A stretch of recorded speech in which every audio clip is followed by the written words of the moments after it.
Ahora sí. Bueno, buenas tardes. Hola, Efraín. ¿Cómo está, profe? Bendiciones. Buenas noches a todos. Bienvenidos a nuestra última jornada en este diplomado internacional en primeros auxilios psicológicos. Hoy va a ser una jornada, sé que muy productiva porque eh, vamos a, vamos a realizar esa actividad esa actividad final o la socialización de la actividad final con el fin de allí poner en práctica todo el conocimiento que aquí hemos socializado o que se ha brindado.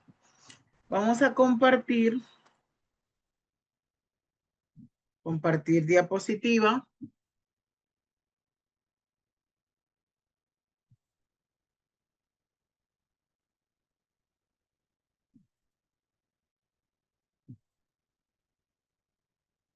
Listo.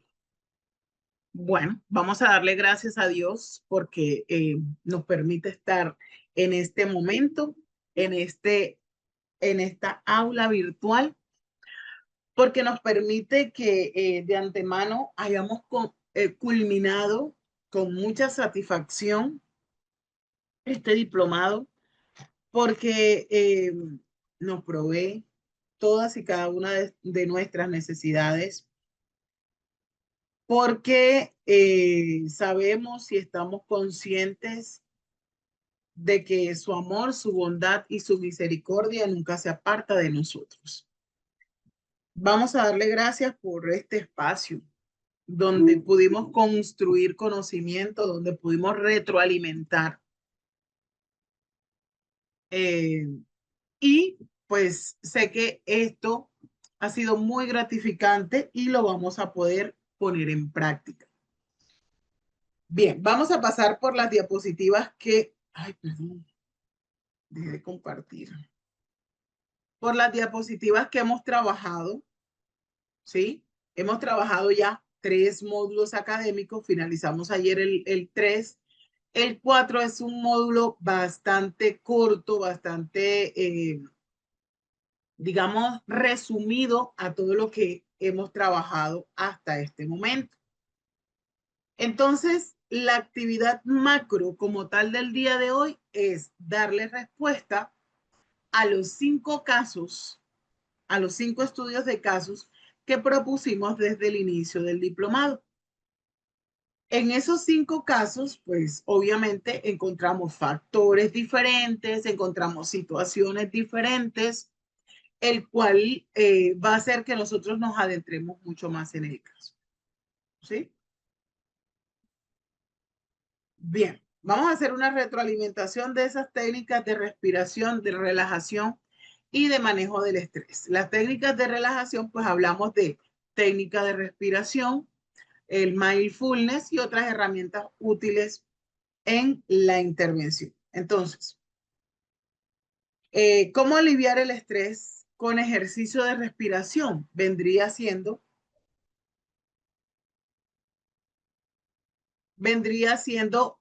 nuestra pregunta principal.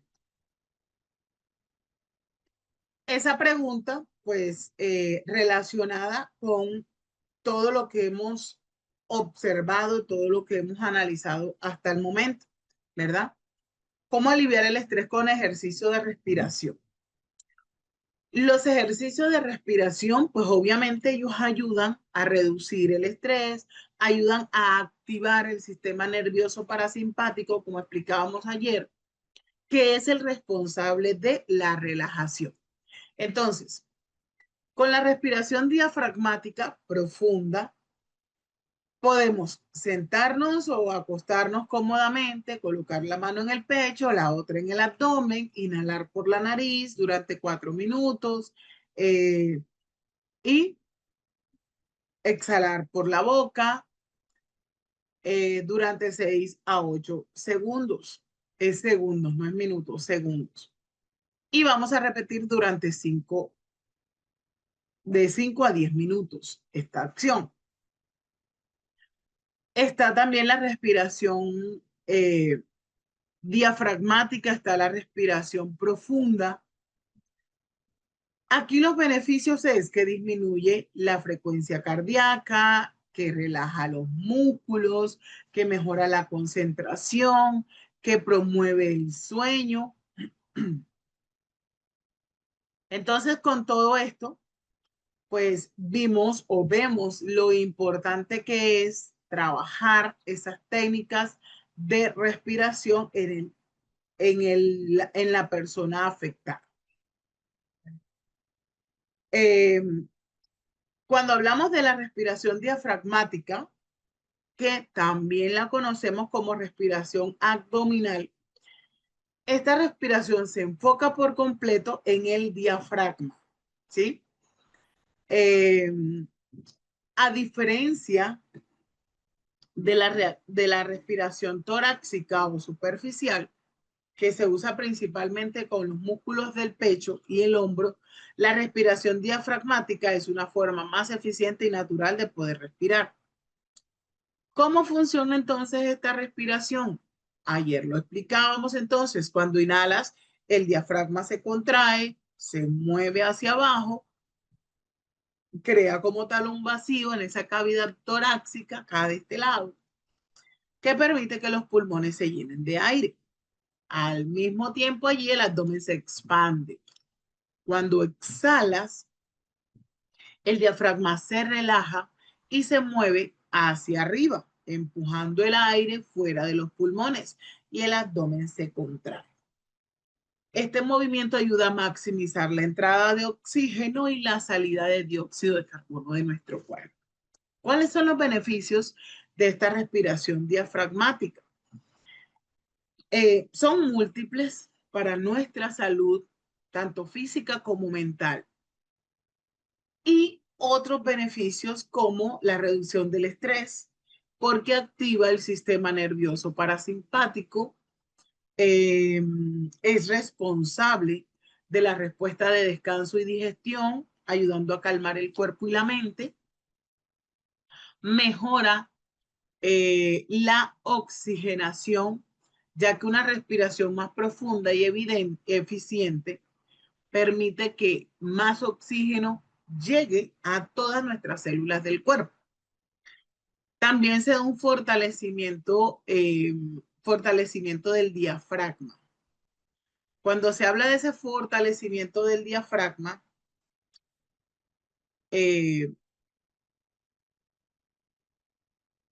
allí podemos decir que el uso regular de esta técnica de respiración fortalece el músculo de los músculos del pecho, ¿sí? Lo que puede mejorar la capacidad pulmonar con el tiempo. El movimiento del diafragma masajea suavemente los órganos abdominales y ayuda entonces a la digestión y al movimiento intestinal y a la reducción de la presión arterial. Un estado de calma generalizado puede contribuir a la disminución de esa presión arterial en algunas personas. Pero para poder practicar, podemos empezar acostados o sentados cómodamente con una mano en el pecho o la otra en el abdomen, concentrarnos en esa mano que está sobre el abdomen cuando se eleva al inhalar y desciende al exhalar, mientras que la mano del pecho permanece quietica. Esa sí la debemos dejar quietica. Esa vendría siendo la respiración diafragmática. Cuando hablamos de la respiración profunda, bueno, yo esto lo expliqué muy bien ayer. Cuando hablamos de la respiración profunda, pues hablamos de una técnica que se centra en inhalar y exhalar de manera consciente y controlada para maximizar la cantidad de aire que entra a los pulmones, ¿sí? Al respirar de manera superficial, solo una pequeña parte de la capacidad pulmonar pues se contrae, mientras que la respiración profunda utiliza toda la capacidad, incluyendo las partes inferiores de los pulmones. ¿Cuáles son los beneficios de esta respiración profunda? También los beneficios de todas las técnicas de respiración bien vienen siendo los mismos. Reducir el estrés y la ansiedad porque activa el sistema nervioso parasimpático, lo que calma el cuerpo, la mente, contrarrestando esa respuesta de lucha o huida, que es la respuesta asociada por el estrés. Mejora la oxigenación. Al llenar los pulmones por completo, se aumenta el suministro de oxígeno en la sangre y pues a todos los órganos del cuerpo. Hay un gran aumento de energía. Una mejor oxigenación puede contribuir a una mayor sensación de vitalidad y de energía. También mejora de la concentración al relajar la mente. Se facilita la concentración en las tareas diarias. También mejora la digestión. Ese movimiento del diafragma masajea los órganos digestivos, lo que puede ayudar a mejorar ese tránsito intestinal. ¿Cómo, cómo practicar esa respiración profunda? Sentados cómodamente, inhalamos lentamente por la nariz, sintiendo cómo el abdomen se eleva, la mano sobre el abdomen debería moverse mientras que la mano sobre el pecho se mantiene quieta. Exhala lentamente, exhala suavemente por la boca, sintiendo cómo tu abdomen se contrae. Está la respiración rítmica.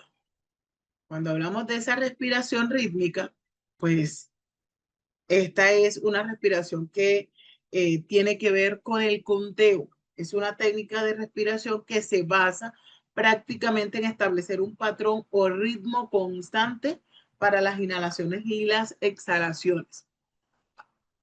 A diferencia de una simple respiración de manera profunda, el objetivo aquí es sincronizar tu respiración con un conteo, lo que ayuda a calmar la mente, lo que ayuda a mejorar la concentración y a regular eh, el sistema nervioso.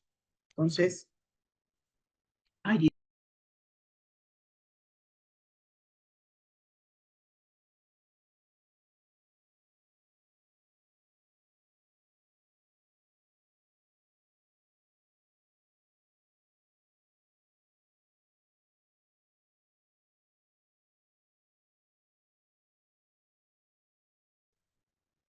que dice por aquí, usted es profe, gracias, usted excelente, Dios mío, tiene un dominio. Ok, muchas gracias, Tori. Bien, ¿cómo funciona esta respiración rítmica? Pues su mismo concepto central lo tiene, es mantener la misma duración tanto para la inhalación como para la exhalación. Mire que a diferencia de ellos, hay uno que eh, se inhala 4, exhala 6, ¿sí? Y estos ejercicios pueden ser preventivos. Claro, nosotros que no tenemos digamos, indicio de presentar una crisis emocional o psicológica, podemos trabajar estas técnicas de respiración. ¿Sí? ¿Por qué? Porque nos permite liberar eh, dopamina, ¿sí? Nos permite liberar dopamina. Esto pues genera una sensación de tranquilidad, genera una sensación de bienestar en nuestro cuerpo. Por eso estos ejercicios pueden ser preventivos, ¿sí? Una persona, digamos que un factor preponderante para poder tener crisis psicológicas o emocionales son aquellos que ya presentan un trastorno de salud mental. Digamos que la persona es depresiva, ¿verdad? Ya está diagnosticada, está medicada y su terapeuta le ha enseñado estas técnicas de relajación. ¿Qué hace esa persona? Ojo, cuando somos resilientes, ¿qué hace esa persona? Cuando ya está sintiendo, ¿sí? Cuando está somatizando que su cuerpo no está bien, puede recurrir a una de esas técnicas de respiración y el cual va a generar una estabilización en su sistema nervioso parasimpático y a veces hasta previene que llegue esa crisis porque hay mucha educación, porque hay mucho conocimiento de su cuerpo, ¿sí? De su cuerpo y de la información que debe tener muy puntual para contrarrestar estas crisis. Eh, Está la técnica de relajación de Jacobson. Esta me gusta mucho, esta técnica de relajación, porque es una técnica que nosotros la podemos hacer, que nosotros la podemos hacer en cualquier momento. Nosotros que no tenemos ningún indicio de tener una crisis emocional o psicológica. Estamos estresados, estamos agobiados por demasiado trabajo, eh, ¿sí? Estamos abrumados por demasiadas obligaciones en el día y llegamos a casa y queremos relajarnos. Esta técnica nos puede ser funcional, nos puede ser fundamental. Aquí nos muestra acostaditos cómo se encuentra, cómo se encuentra eh, la persona. Podemos hacerlo también. Nos relajamos, nos concentramos y podemos eliminar o oxigenar nuestro cerebro. Es la palabra. Bueno, con la técnica de Jacobson hablábamos ayer entonces que esta es bastante importante porque relaja cada sección, digámoslo así, cada sección de nuestro cuerpo. Eh, este método de relajación es tensionar el cuerpo o la parte del cuerpo que se está focalizando y relajarla sistemáticamente, ¿sí? Relajarla sistemáticamente.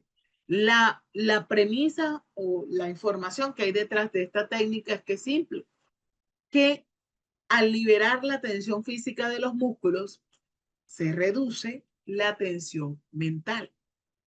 Digamos que, bueno, está agobiado porque tiene demasiadas deudas, la situación económica bastante difícil. Entonces, ¿qué hace? Está pues eh, predispuesta ante cualquier situación, puede usar esta técnica de Jacobson.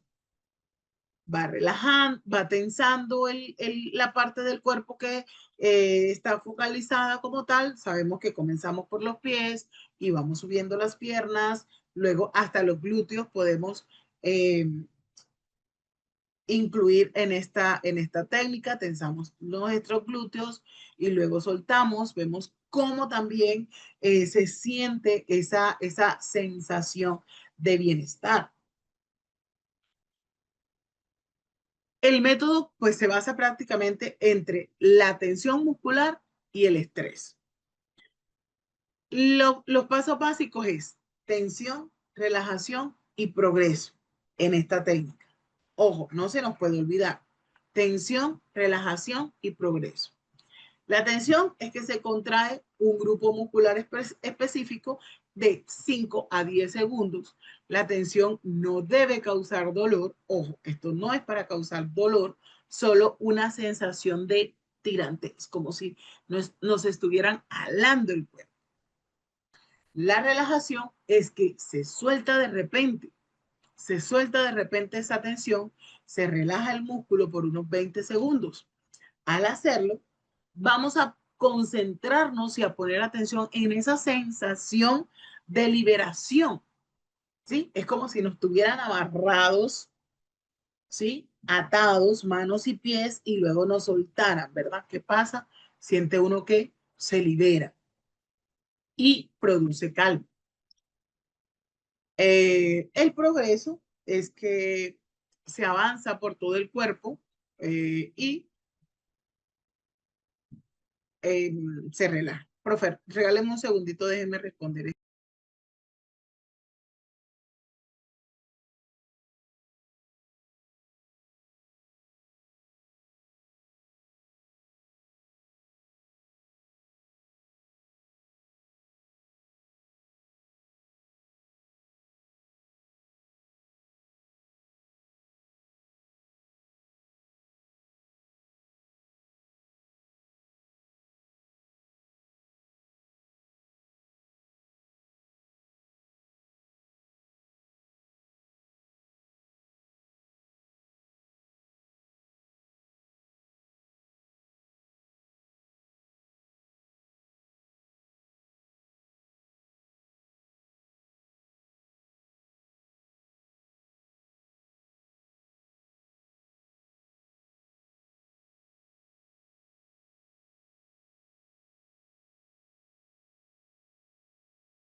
Ay, Dios.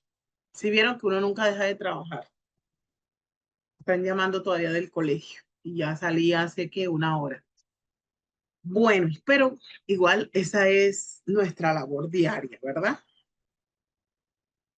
Bueno, compañeros.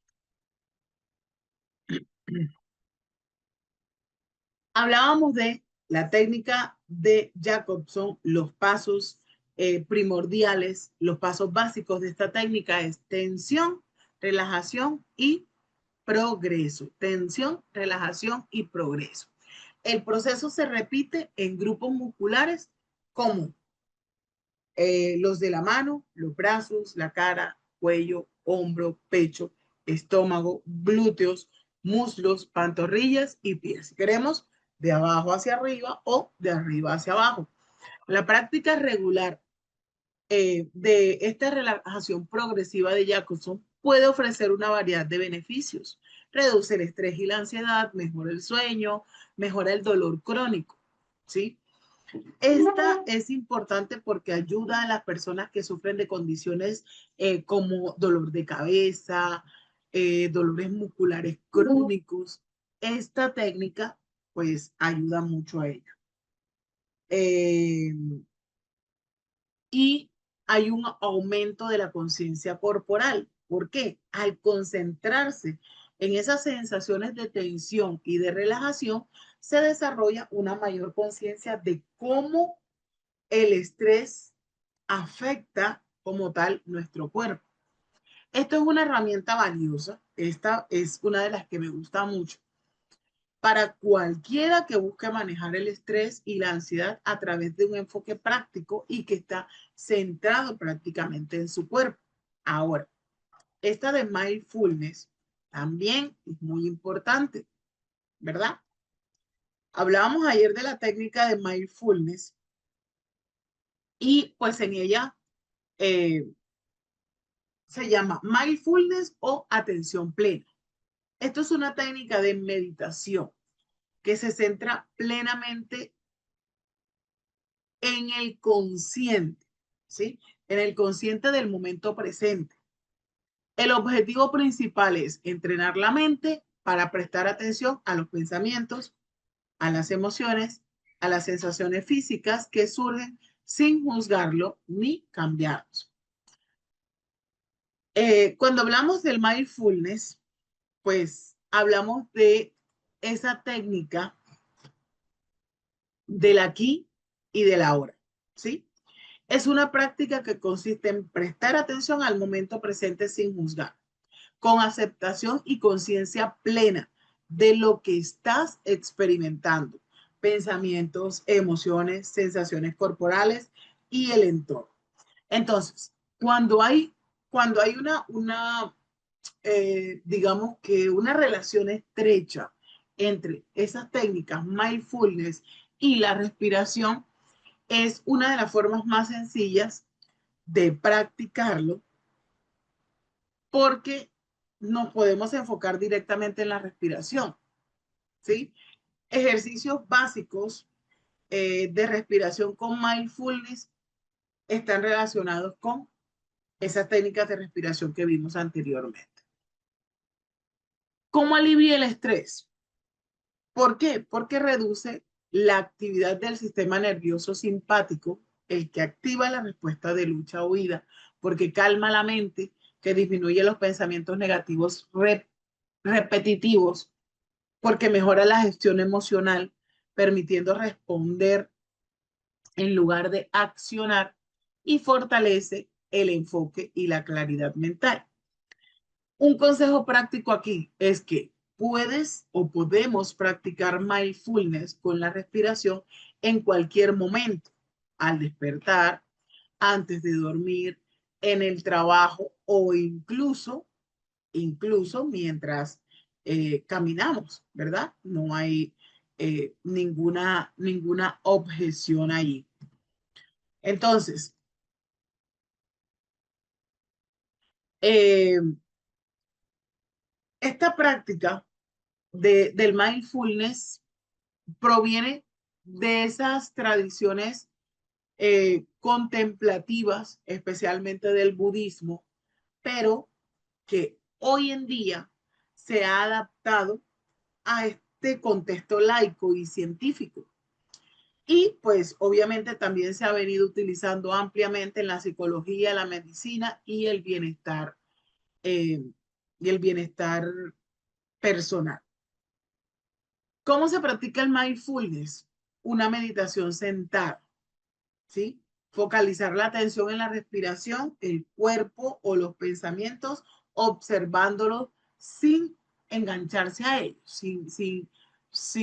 digamos, no es que no se le preste atención, sino que no se le dé mucha importancia, sino la mínima. Se debe hacer un escaneo corporal, llevar la atención a todo nuestro cuerpo de forma sistemática, ¿sí? Primeramente los pies, luego subimos.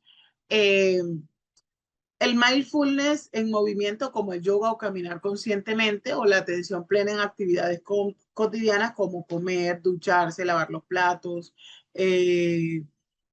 prestando total atención a la experiencia.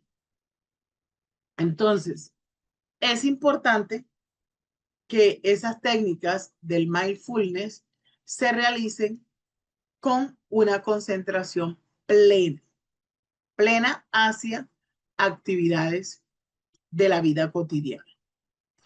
Bueno, ayer dejamos allí un video que hoy lo vamos a socializar. Lo vamos ¿dónde estoy, hombre? Aquí.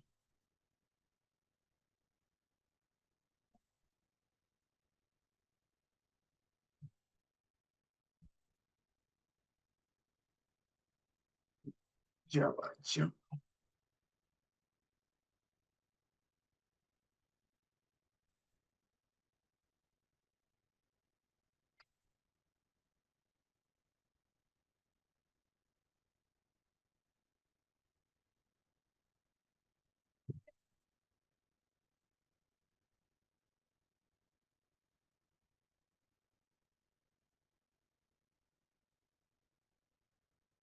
Gracias.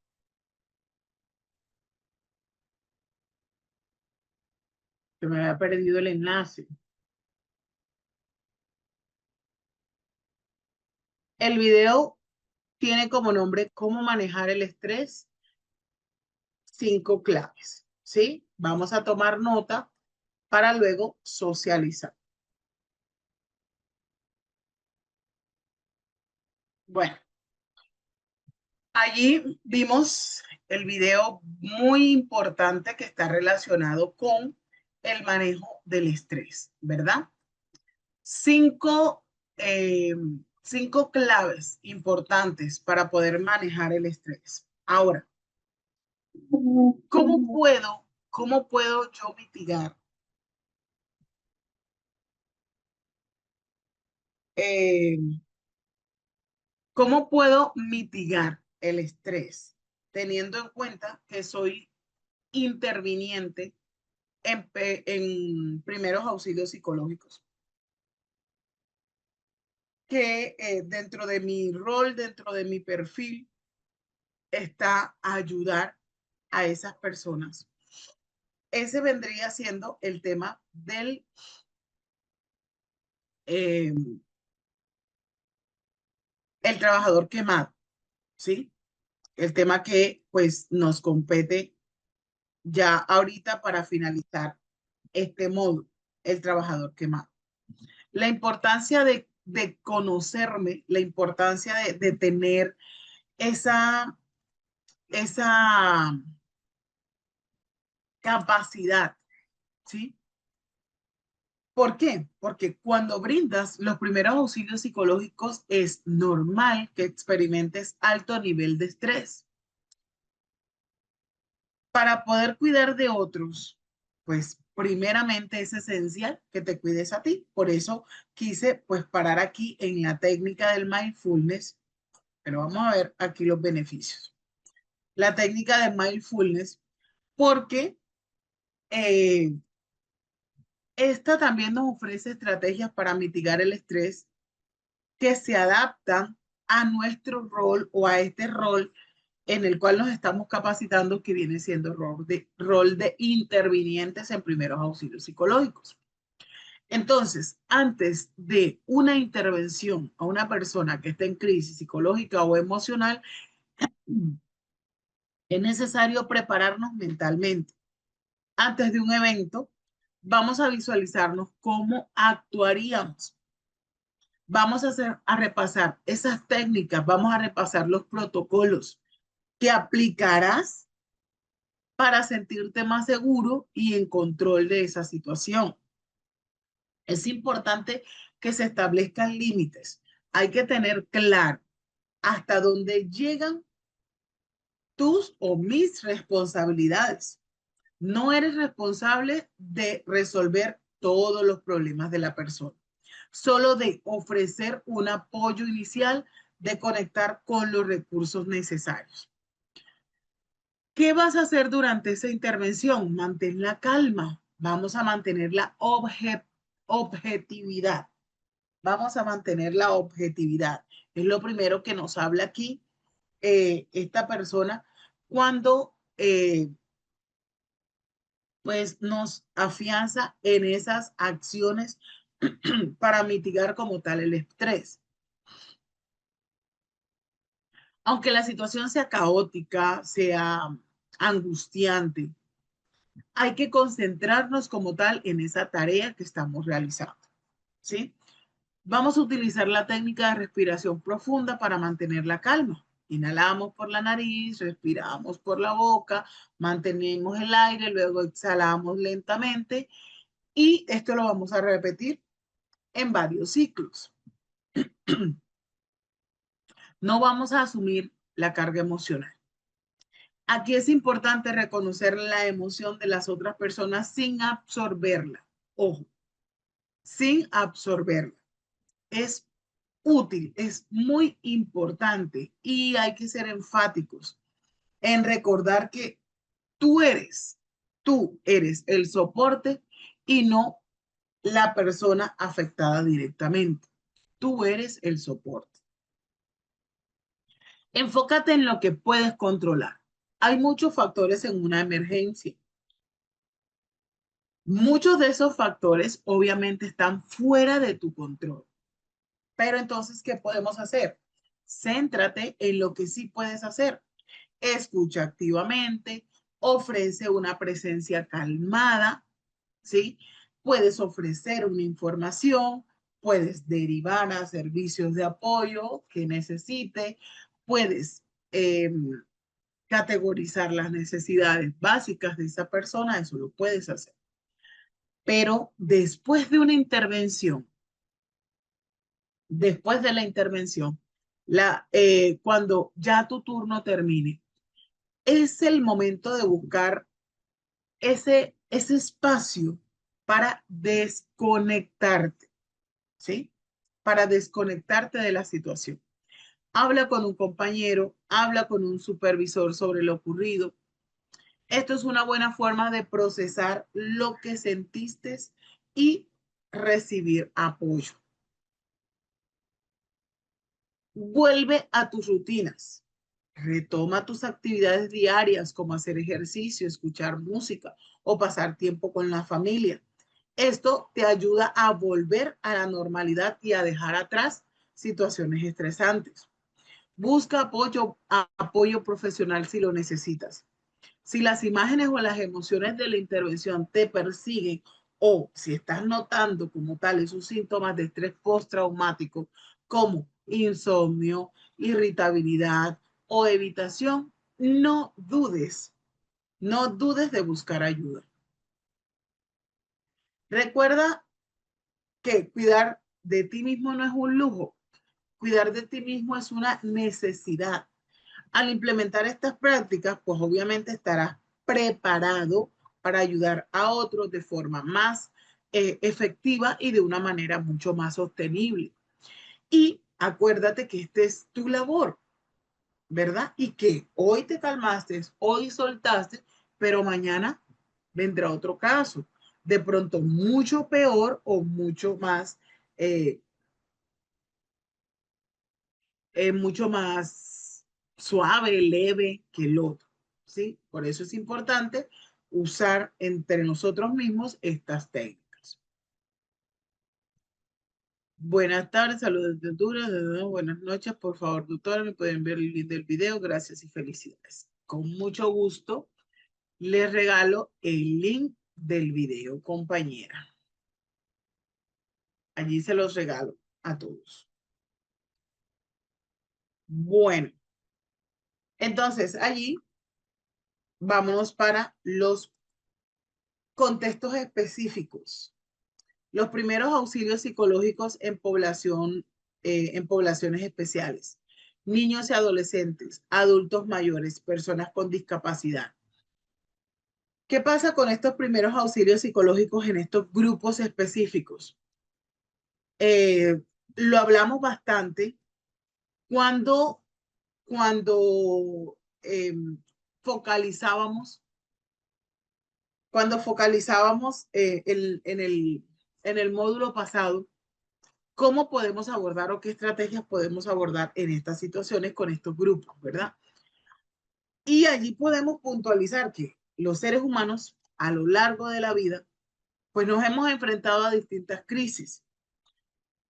Y la crisis, pues bien se viene describiendo como un estado temporal o un trastorno de desorganización que está caracterizado principalmente por esa incapacidad del individuo para abordar diversas situaciones particulares que viene utilizando métodos acostumbrados para la solución de problemas y por el potencial para obtener un resultado radicalmente positivo o negativo. Hablábamos de dos crisis principales, tanto las crisis circunstanciales como la crisis del desarrollo, que se pueden presentar aquí en esta población.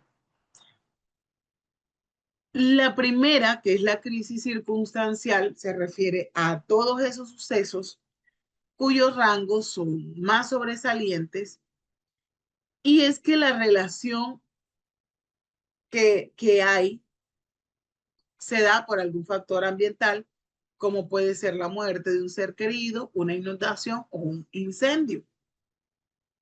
La crisis relacionada con el desarrollo prácticamente se refiere a aquellas tareas que se deben cumplir en la transición de una etapa, de la etapa de la vida a la otra, que están implicadas en el proceso del desarrollo mismo de cualquier persona. Las situaciones de crisis dependen de la forma cómo cada individuo las perciba, cómo cada individuo las interprete, las afronte y les dé un significado. Esto influye o influirá en la contextualización que se haga de esa crisis. Y esto también va a repercutir en la forma de ver el mundo de las personas a partir de esa situación. Existen otros factores como los que vemos aquí, factores como niños y adolescentes, adultos mayores o personas con discapacidad, factores que interactúan como las experiencias anteriores, los valores, las estrategias de afrontamiento, las creencias, también las redes de apoyo, que todo esto lo hemos venido hablando, la capacidad de resiliencia, entre muchos otros factores, ¿verdad? Lo cierto es que antes una crisis, antes de que, eh, ante una crisis, hay personas que despliegan estos recursos y las afrontan y otras van a requerir pues mucho más apoyo, apoyo del exterior. Eh, Sentimientos de cansancio y agotamiento, ¿sí? Hay una descripción de aquellos síntomas que son los que aparecen más frecuentemente en las personas que atraviesan crisis. Desamparo, sentimiento de inadecuación, sentimiento de confusión, eh, de síntomas físicos, ¿sí? Somatizaciones, sentimientos de ansiedad, desorganización. En cuanto al funcionamiento de relaciones laborales, de las relaciones familiares, de las relaciones sociales, y también pueden tener una desorganización en cuanto a las actividades sociales. Si las crisis no se afrontan correctamente en el tiempo oportuno, obviamente se va a correr el riesgo de que la persona experimente un evento mucho más traumático y que esto conlleve a poder padecer graves problemas psicológicos. Entonces, aquí es muy importante la intervención temprana ante la crisis y para esto, entonces, se debe desarrollar técnicas que permitan ayudar a las personas que a esas personas que no afrontaron esa crisis adecuadamente en corto tiempo y en forma eficaz a salir adelante y que estas experiencias no le dejen o no le generen como tal en el futuro, pues obviamente problemas más graves. Por ejemplo, han surgido la terapia breve para la crisis, la intervención en crisis, los primeros auxilios psicológicos como primera etapa de la intervención dentro de la crisis. Entonces, existen tres aspectos o tres subtemas de los primeros auxilios psicológicos que dan dirección a la actitud del asistente. Y es proporcionar apoyo, y es reducir mortalidad y proporcionar el enlace con las fuentes de asistencia. ¿Qué hacer ante los síntomas? Esto lo socializamos allá, donde la intervención es permitirles poner sus sentimientos a través de juegos, dibujos, cuentos, dar respuestas claras y concretas sobre lo sucedido. De mucha importancia mantener ese contacto físico, dar sensación de cobijo y protección, ayudar a verbalizar sentimientos, ponerles nombre y explicar sobre la normalidad de lo que él experimenta. Y aquí, pues las situaciones, esto se podría dar en niños de 1 a 7 años. Cuando ya estamos hablando de niños más grandes,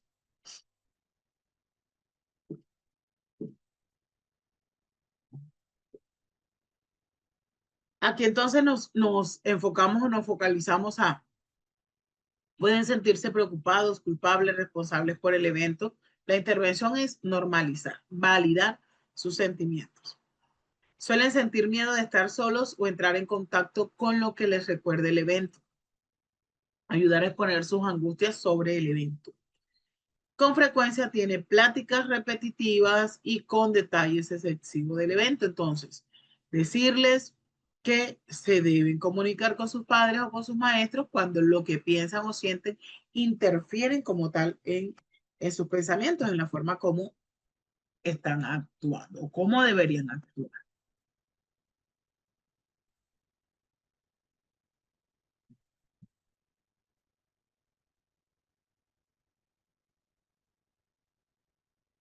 Y promover reuniones con padres, hablar de lo sucedido, alertarlos a expresar sus sentimientos a través de las actividades.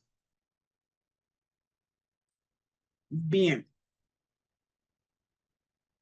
Eh, en los adolescentes, pues ya es mucho más complejo. Recordemos que la adolescencia tiende a tener ciertos aspectos importantes que hay que resaltar, ¿sí?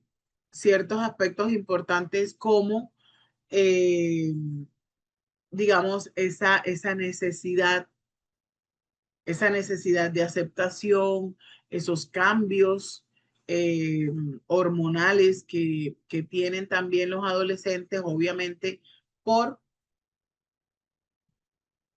ese cambio del ciclo de la vida. Entonces, todo esto afecta la transición que hay entre esa etapa crucial de la vida. Ya no están en la infancia y no están en la adultez como tal, sino en esa transición, en ese proceso. Entonces, se genera o tiene ciertas características de cambio en cuanto a su desarrollo físico, cambio en su desarrollo cognitivo, cambio en su desarrollo social y emocional y en su búsqueda de identidad. Con nuestros adultos mayores, ellos tienen fortalezas y debilidades, obviamente. Hay que tomar en cuenta los limitantes físicos, ver o escuchar adecuadamente. Y pues el equipo de desactivación explica sobre los posibles, eh, sobre la posible progresión de los síntomas en cuanto a cualquiera de las enfermedades que ese adulto mayor, pues, eh, sí, tenga. Aquí el contexto específico viene siendo los adultos mayores. ¿Qué es importante entonces? Poner atención si alguien menciona tener una discapacidad, aunque esta no sea evidente. Cuando no estés seguro de cómo debes ayudarle, hay que preguntar en qué puedo ayudarte, confía en lo que te dice y procura que reciba la ayuda esencial. Tu Su medicación, que si tiene tanque de oxígeno, que si usa silla de ruedas. Todos estos factores son importantes al momento de brindar los primeros auxilios psicológicos. Y pues aquí hay que tener en cuenta un punto clave y es que las técnicas de los primeros auxilios psicológicos se adaptan en diferentes contextos. Entonces, atención inmediata busca proteger. Cuando hablamos específicamente de proteger, pues obviamente identidad, confidencialidad, se hablan de muchos factores allí, se hablan de muchos factores. Entonces, eh,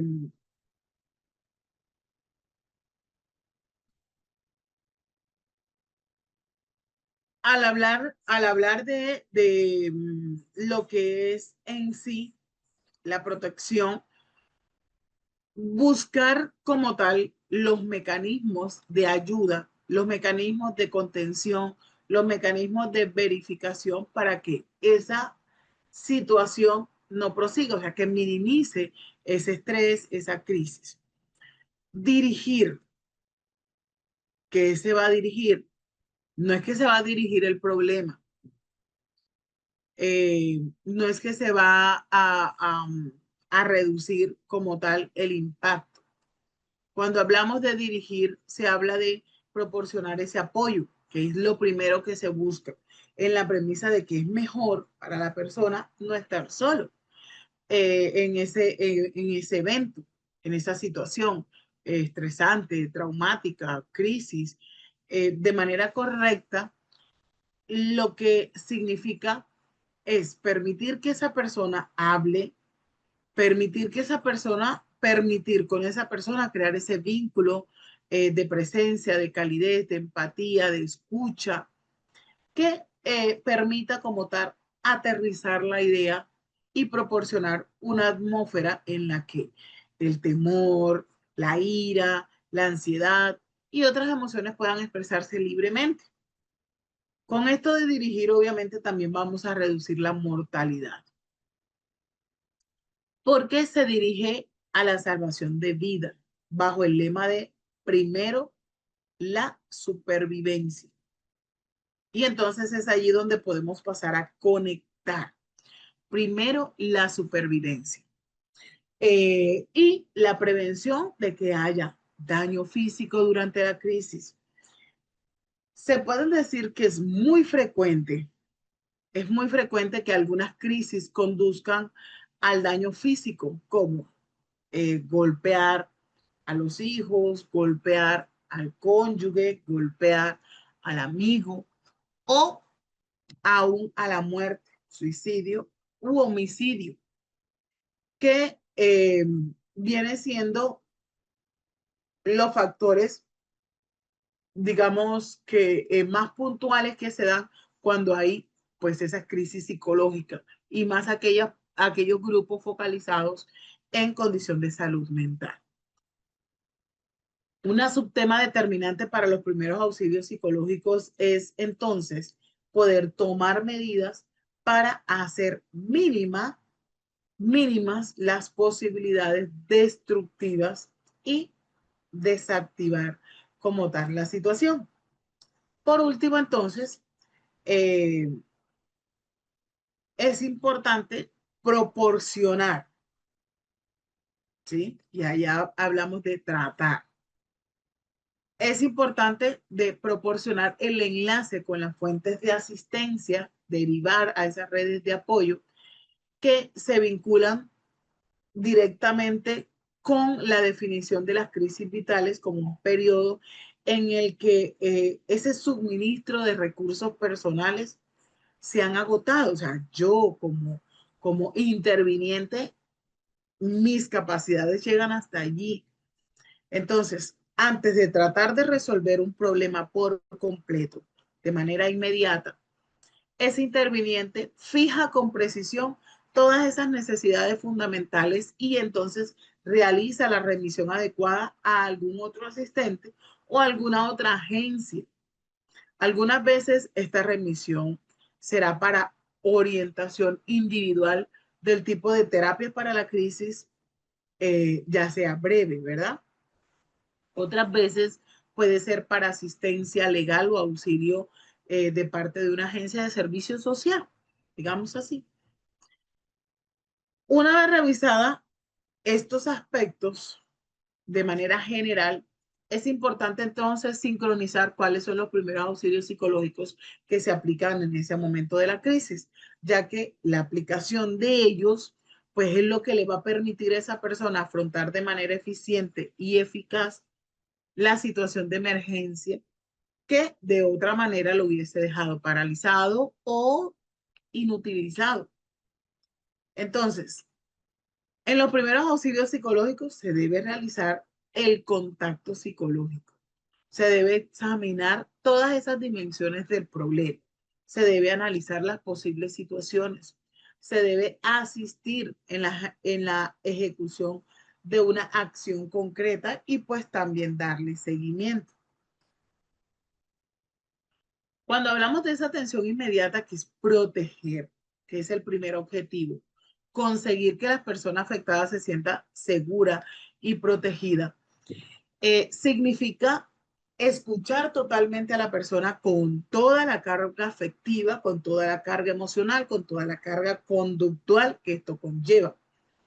Lo mismo, los hechos, que los sentimientos y las emociones se deben dar sin juicio, sin reclamos, sin invalidar, y la utilización paralela de todos esos lineamientos reflexivos, las frases de conexión, de empatía, para que la persona sepa que de manera real estamos escuchando lo que nos está diciendo.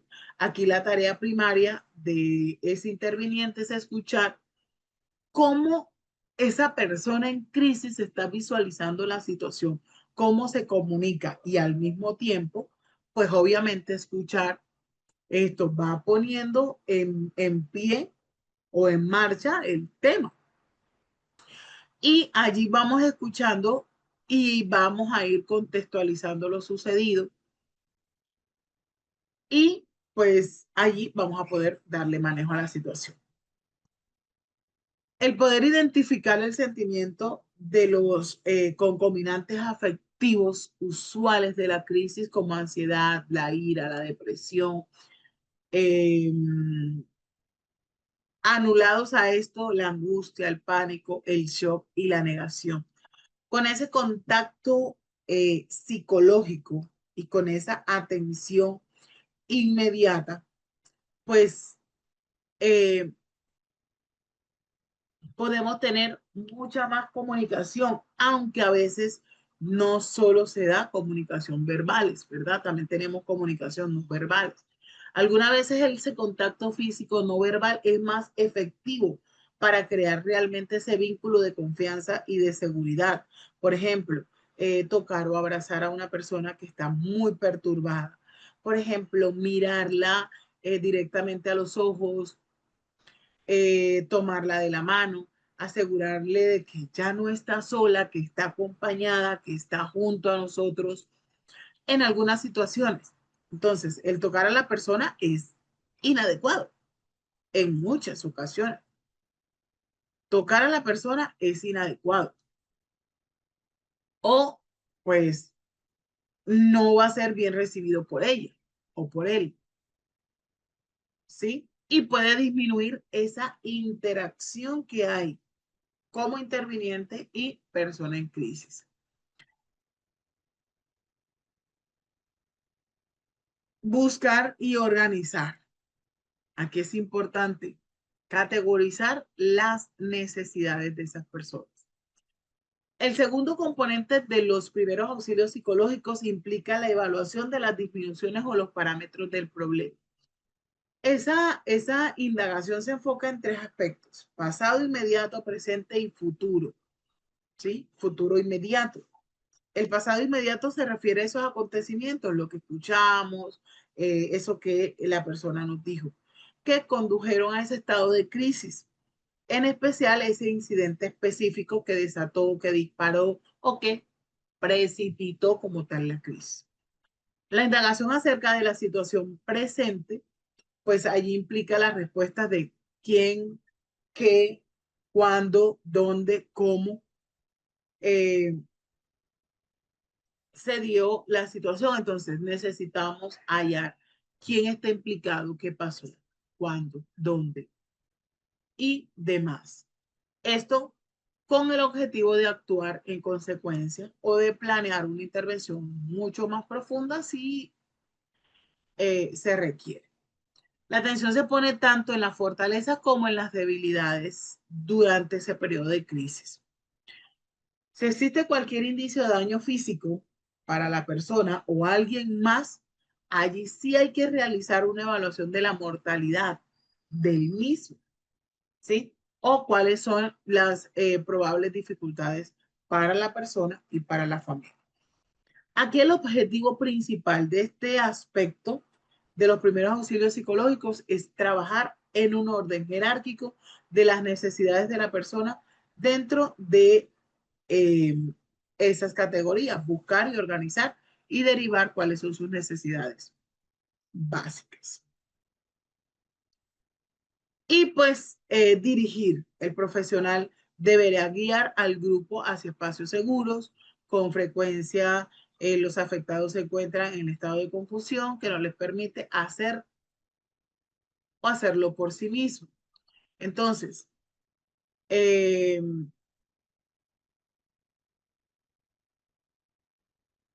Este componente prácticamente implica la indicación de un rasgo de soluciones alternativas, tanto para las necesidades inmediatas como para los que pueda dejarse para después. O sea, jerarquizar, jerarquizar.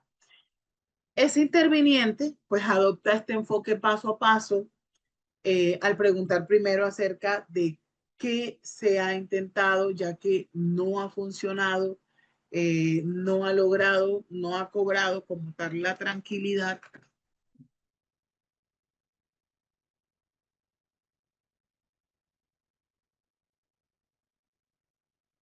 No ha cobrado la tranquilidad y esto puede generar aún más ansiedad. Entonces, se analizan las alternativas, se analiza la situación, se jerarquiza y se le da seguimiento, que viene siendo el último componente de los primeros auxilios psicológicos, donde se debe extraer la información, establecer un procedimiento que permita el seguimiento para verificar el proceso.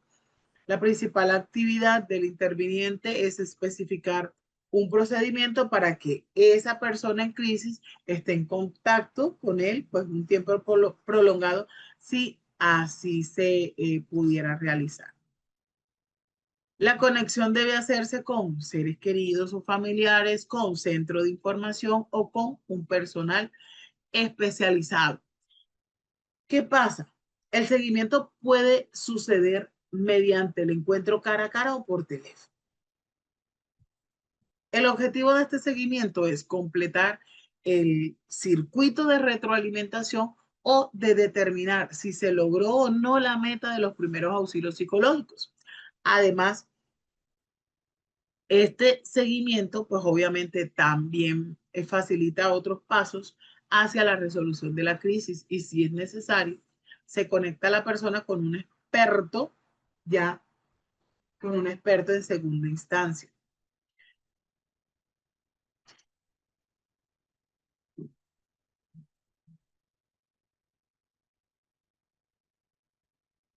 En cuanto a la atención inmediata, la atención debe realizarse por personas especializadas y está centrada en normalizar las reacciones. Una vez pasada la crisis, si se detecta que la persona que la sufrió está experimentando secuelas como un estrés postraumático o trastornos de estrés postraumático, eh, está presentando ataques de pánico, está presentando manías o está presentando fobias, pensamientos catastróficos, obsesivos, se recomienda que canalizarlo a una intervención de segunda instancia, ¿sí? Tiene una duración obviamente más larga y puede ser semanas, secciones o incluso meses. Esta intervención es llevada a cabo ya ahí sí por un personal especializado en el área de la salud, psicólogos, tanatólogos, psicoterapeutas o psiquiatras. Esta terapia, pues, es realizada específicamente, ya hice un lugar específico como clínicas, centros de salud mental, instancias gubernamentales, consultorios públicos o consultorios privados, entre otros. Ahí el objetivo principal es resolver la crisis, poder superar el incidente, integrarlo a la trama de la vida de la persona y fortalecer esas habilidades y herramientas de afrontamiento de la persona para poder encarar ese presente inmediato y el futuro, que es lo que se busca como tal. Listo. Entonces, allí sí llegamos. Preguntas hasta el momento en cuanto a los contextos específicos. Bien, aquí tenemos entonces la siguiente temática.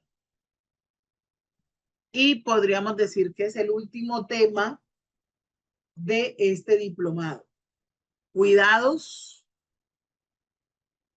a la persona que provee los primeros auxilios psicológicos. Cuidado a la persona que provee los primeros auxilios psicológicos. ¿Qué pasa aquí? Y se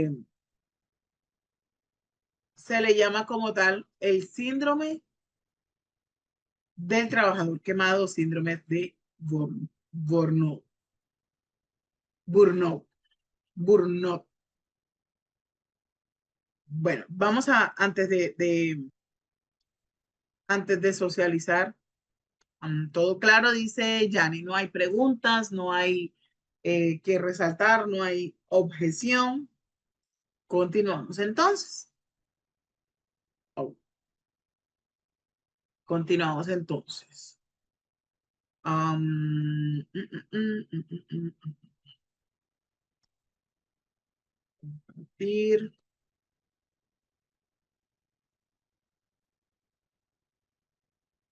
Vamos a escuchar entonces qué es el síndrome de Burnout, cómo identificar ese estrés laboral. Bien, ¿quién quiere aportar a este tema que acabamos de ver en este momento? Muy, muy importante y muy puntual, ¿verdad? Cuando hablamos de el síndrome del trabajador quemado o el síndrome de Burnout,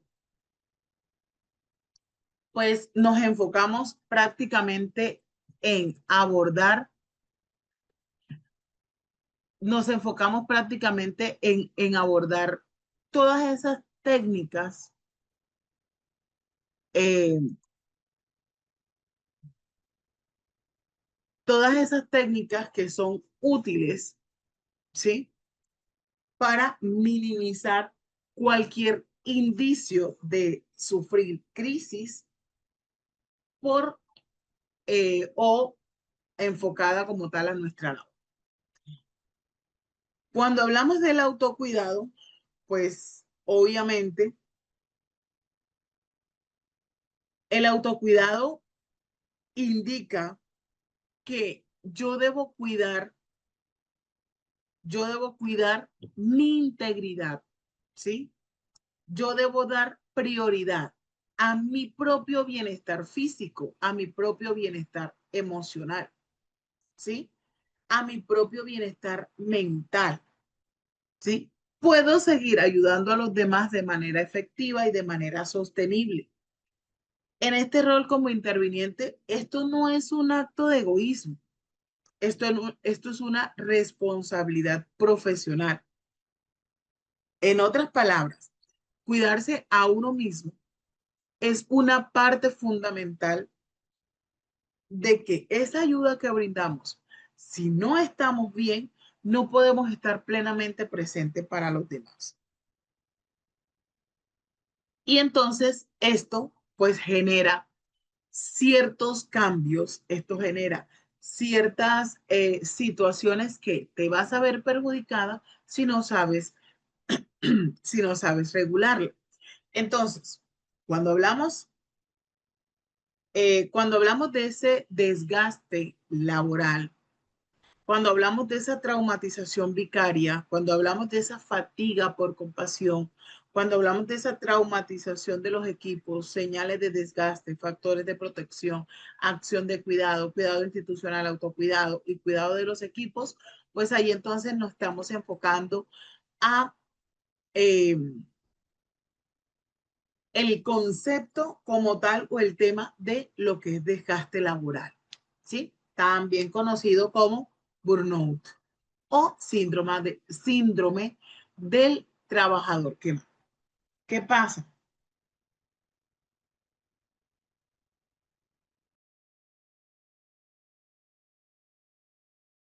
¿Qué pasa?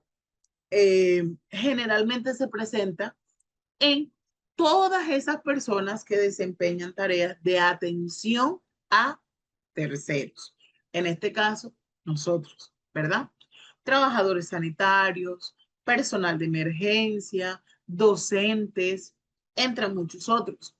Aunque los síntomas que se presentan son similares al estrés laboral, como agotamiento mental, como fatiga de energía, como menor rendimiento y desmotivación. En este caso, se presentan con mayor intensidad por largo periodo de tiempo.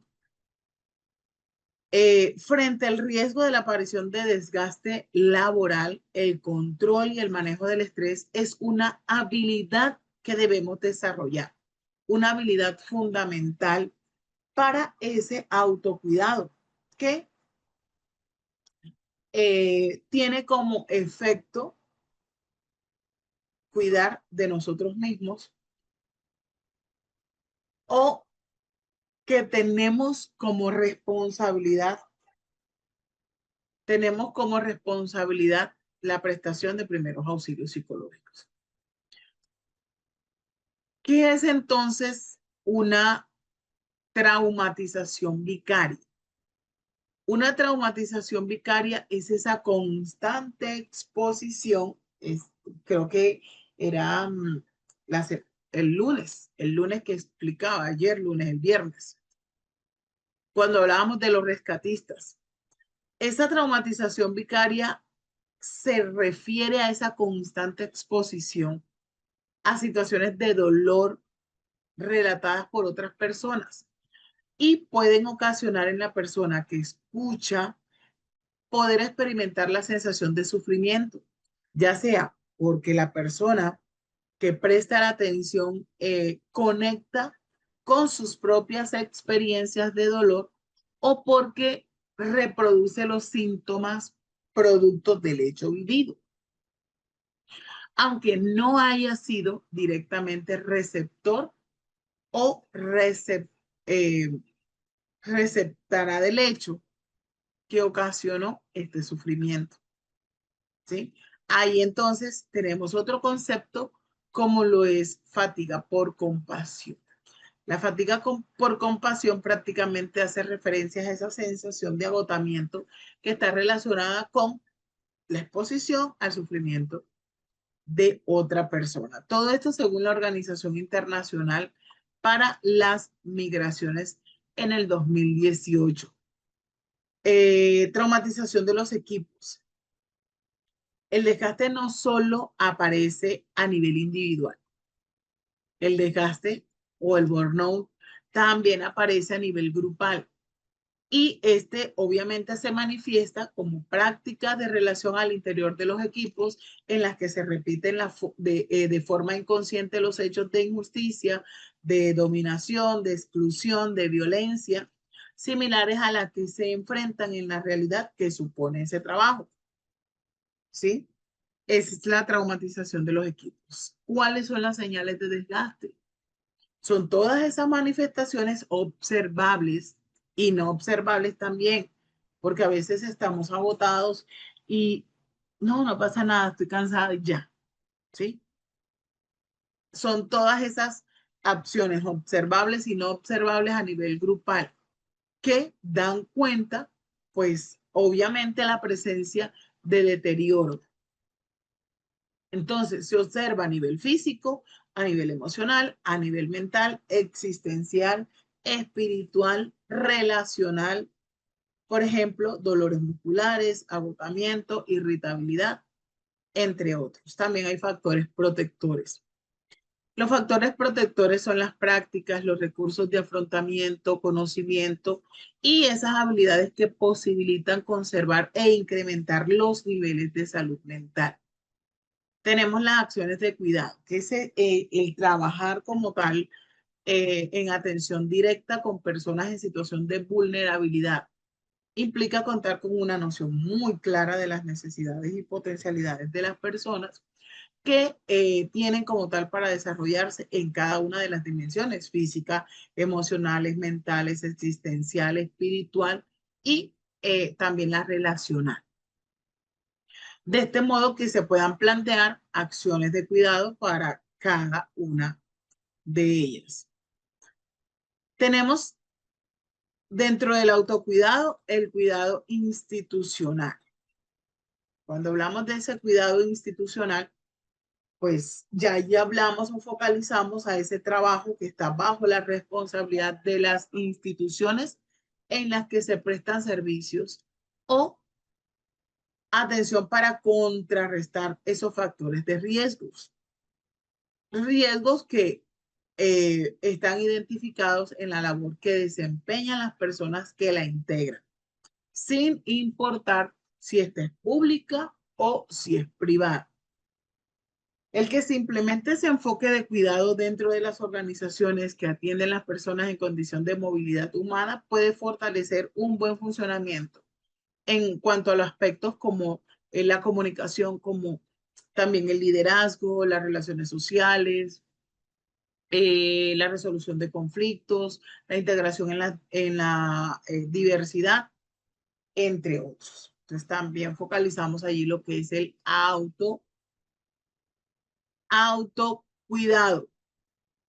Es la responsabilidad personal, pero puede ser apoyada desde la institución, obviamente, desde la organización, a aquellas personas que pues su labor diaria es estar expuesta al dolor humano.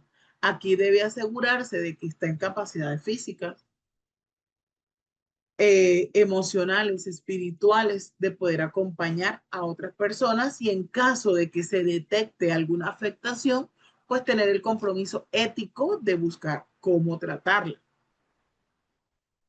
Y pues por último, ese cuidado de los equipos. Cuando hablamos del cuidado de los equipos, son todas esas acciones realizadas al interior de los equipos de trabajo por su propia iniciativa. Esto se hace con un objetivo y es de diseñar estrategias para prevenir e intervenir ese desgaste derivado del trabajo que se realiza.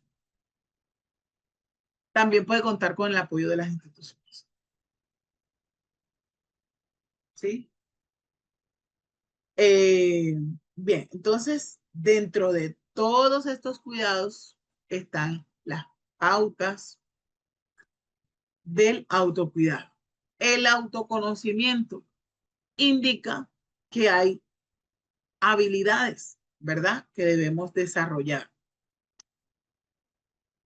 Cuando estamos, cuando estamos haciendo una introspección para hacer ese autoconocimiento, es importante que identifiquemos nuestras habilidades, pero también nuestras vulnerabilidades. Como seres humanos tenemos eh, fortalezas, pero también tenemos debilidades. Las situaciones que nos agradan, así como las que nos molestan, eh, se evalúa cuál cómodo se siente con respecto a las diferentes situaciones que pueden experimentar mientras se provee los primeros auxilios psicológicos. Identifique lo valioso que puede ser la actividad que realiza. ¿Sí? Esto como un autoconocimiento, como una programación neurolingüística que debemos hacer en todo momento cuando estamos brindando primeros auxilios psicológicos. Identifique cómo hacer frente a las situaciones desgastantes. Todo esto nosotros debemos fortalecerlo. Perdón. Registre y visualice oportunamente los malestares, ¿sí? Que estamos sintiendo, nuestras emociones. Esto se puede evidenciar cuando se debe descansar, cuando debemos alimentarse, cuando debemos acudir en búsqueda de apoyo médico, emocional o psicológico. Es importante identificar actividades de respiración, deporte, yoga, meditación, ejercicios físicos o cualquier actividad que promueva como tal bienestar. Por eso hablaba ahorita que el profe preguntó que si podría ser de prevención. Sí, puede ser ejercicios preventivos. ¿Sí? Una terapia de respiración diafragmática puede ser preventiva. Puede que en un momento de intervención en una crisis psicológica sea yo quien esté iniciando esa crisis psicológica, ¿verdad? Entonces, allí es importante identificar eh,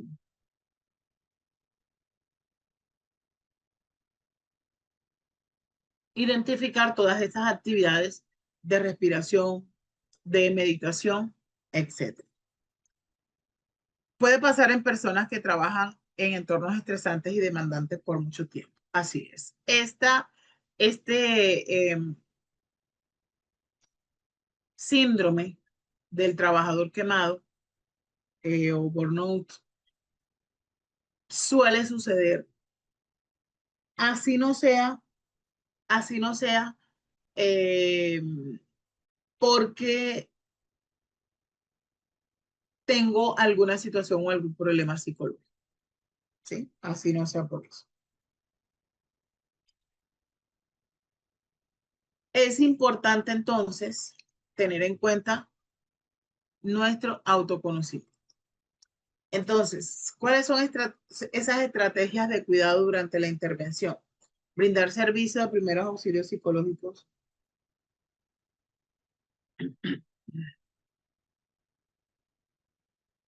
Ya va, profes.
Entonces, esas estrategias de cuidado durante la intervención durante la intervención sería brindar servicios de primeros auxilios psicológicos que implican no solo contar con las competencias de atención psicosocial, además las personas que brindan atención psicosocial requieren desarrollar las competencias del cuidado personal que asegure su integridad y su bienestar personal. Entonces, se debe contar con una atención periódica, practicar técnicas breves de relajación, usar el sistema de amigos para compartir respuestas emocionales angustiantes y ser conscientes de las limitaciones y de las necesidades.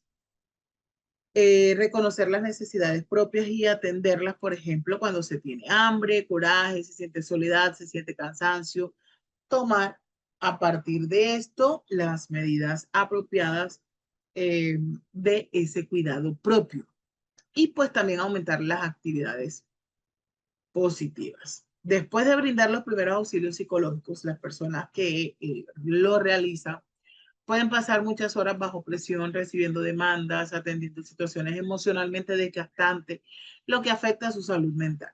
Antes de esto debe aplicar medidas de autocuidado posterior a la intervención. Entonces, allí se recomienda buscar eh, buscar y dar apoyo social, ¿sí? Buscar una persona con que yo pueda conversar, con que yo pueda hablar. Comunicarse con otro personal de auxilio para hablar del trabajo que realiza, aumentar el apoyo entre colegas, programar unas vacaciones o la reintegración gradual a la vida normal, prepararse para cambios respecto a una visión del mundo, lo cual no necesariamente serán compartidas por quienes lo deseen. Bueno, hasta aquí llegamos a lo que tiene que ver con el autocuidado.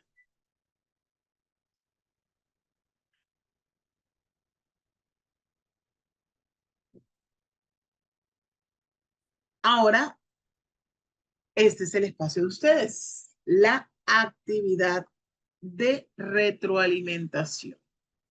Esa actividad de retroalimentación tiene que ver con el estudio de casos. ¿Quién los tiene o quién desea iniciar? Voy a dejar de compartir para compartir ese estudio de casos.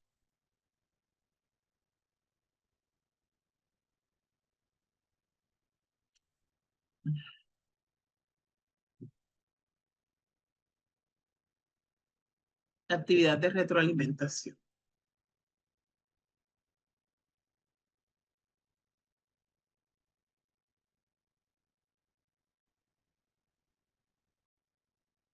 Ay, hombre.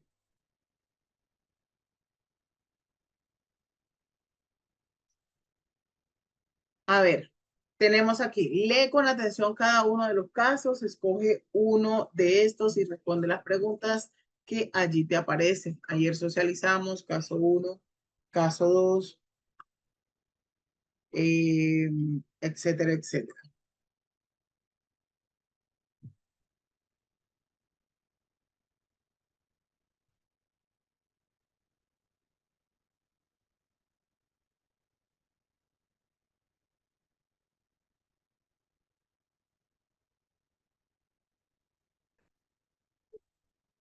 A ver, ¿quién va a socializar la actividad? Recordemos que ya este espacio, esta parte del proceso es suya, compañeros. Buenas noches, yo deseo compartir, yo soy Silvia. ¿Listo, compañera Silvia? ¿Dónde está? ¿Dónde estás? Ya le voy a pedir que active su audio. Silvia López, active su audio, compañera. Ya le estoy pidiendo que lo active. Buenas, Buenas noches. buenas noches. Eh, Muchas gracias por darme este espacio y sus conocimientos me han ayudado mucho. Yo Yes. escogí el caso número 1, crisis por pérdida de repentina. Entonces voy a Listo. leer y voy a decir las preguntas, así tengo que hacer. Sí, sí, señora. Ya. Puedo María, hacer un resumen breve. ¿Sí? ya. Vale. Crisis por pérdida repentina. María, una mujer de 35 años, acaba de perder a su esposo en un accidente de tráfico. Ella se encuentra completamente devastada, mostrando signos de shock como llanto incontrolable, dificultad para respirar y expresión de incredulidad. Ha estado encerrada en su casa y no ha podido hablar con nadie más que con su familia inmediata. Está buscando apoyo psicológico, pero no sabe cómo empezar. La primera pregunta es ¿cuáles son las primeras acciones que tomaría para establecer una conexión empática con María en este momento? Bueno, me presento. Hola, soy Silvia. Estoy aquí con interés de ayudarte, si me permites escucharte. ¿Quieres hablar conmigo? ¿Cómo te sientes? Sería la primera parte. Escucha atenta a María sin interrumpir y permitiéndole expresar sus emociones. La validación de sus emociones y sentimientos, haciendo saber que es normal lo que se siente así en su situación que está viviendo. Empatía de comprensión con María, haciéndole saber que estás allí para apoyarla, por ejemplo, con una acentuación en mi cabeza, la mirada con ternura y estar presente en el aquí y en el ahora. ¿Qué técnicas de escucha activa utilizaría para asegurar a María? El contacto visual, no interrumpir mientras está hablando y termine de expresar sus pensamientos y sentimientos. Es importante reflejar sus emociones con movimientos corporales, es decir, lo que ella hace, yo lo puedo también hacer para tener una empatía. No juzgarla con una actitud neutral y comprensiva. ¿Cómo manejarías el show?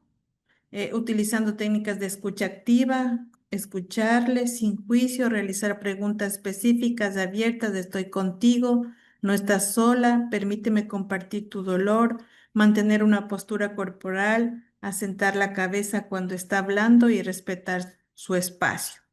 ¿Qué recursos adicionales? ¿Necesitas atención de un profesional, un psicólogo inmediata? Cuando te recuperes, toma en cuenta que hay un centro de salud y los servicios públicos te gusta y te puede acompañar. Si María muestra signos de desesperación o pensamientos suicidas, es muy importante no dejarla sola y no minimizar el riesgo de suicidio, incluso si está tranquila o en calma. La circunstancia amerita que a no descuidar sus hábitos, necesitas comer para tener energía, tomar agua para no deshidratarte. Si buscas hacerte daño, conseguirás generar más dolor. Pensaremos con mucha claridad y más soluciones. Eso es lo que puedo compartir. Si hay alguna sugerencia, doctora, me puede dar. Gracias. Ok, muchas gracias, compañera Silvia. Eh, breve su apreciación, pero muy concisa, ¿verdad? A ver, ¿quién más tenía la manito por aquí levantada?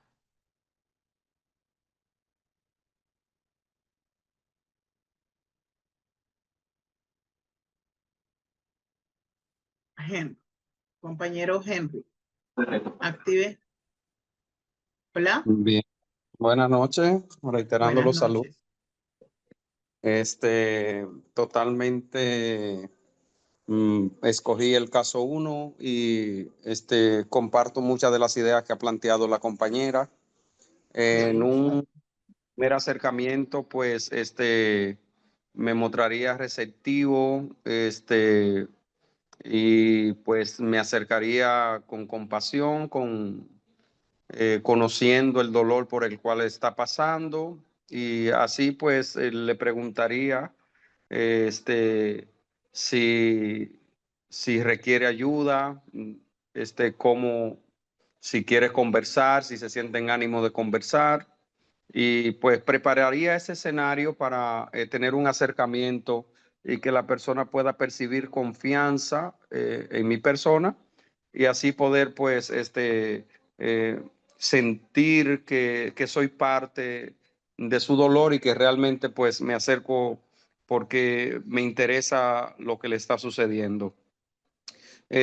Utilizaría como técnica la escucha permanente más que abordarla con preguntas y cuestionarla tanto cuando una persona está pasando por una crisis de la pérdida de un familiar o alguien, pues a veces no tiene muchos deseos de hablar ni que le pregunten ujú, muchas más, más están receptivos a un abrazo, a un te pongo la mano en el hombro, estoy contigo, todo va a pasar, Dios permitió que ocurriera en su perfecta voluntad y estaría dispuesto a utilizar esa parte sensitiva pues mostrarle que realmente pues puede salir de ese momento.